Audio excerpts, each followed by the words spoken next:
Tabloidi pišu, ipak ništa od svadbe i kako je Stefan izneverio svog oca zato što je raskinuo sa Andreom. Jel vidite da se pominjala na tabloidima svadba i ranije? Provjerite onaj tabloid sinoć što ste mi pominjali u live da pogledam. Da baš ovo piše, ipak ništa od svadbe.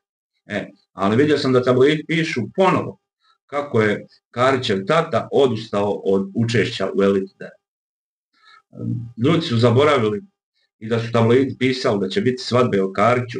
Zaboravili su i prije par godina kada je Karić stariji izjavljivao kako je u realitiju sve režirano i ne znam, ljudi jednostavno zaboravljaju, a povjeruju u sve novo što neko napiše.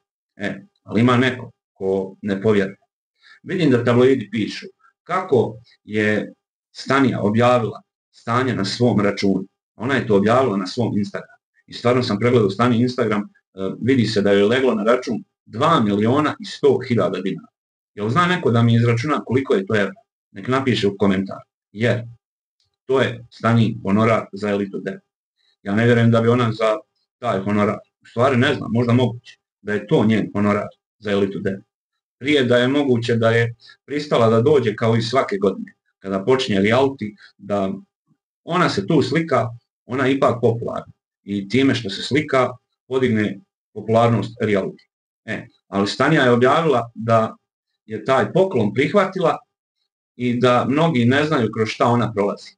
Ali je objavila i datum 6.9. To je datum kad počinje Elita 9. A ovo što je ona objavila stanje na svom računu od ta 2 miliona je dokaz da Stanija zna za jadac.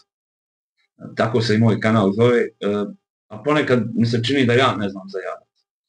Ali Stanija zna za jadac. Da prvo honorar joj legne na račun, pa tek ona dolazi. Jer ovi novi to ne znaju, zato i prođu kako prođu. Kod Stanije to ne prolazi. Prvo poklon, honorar, a tek onda ona dolazi. I ovo me zanima. Tabloidi uopšte ne pominju Maju.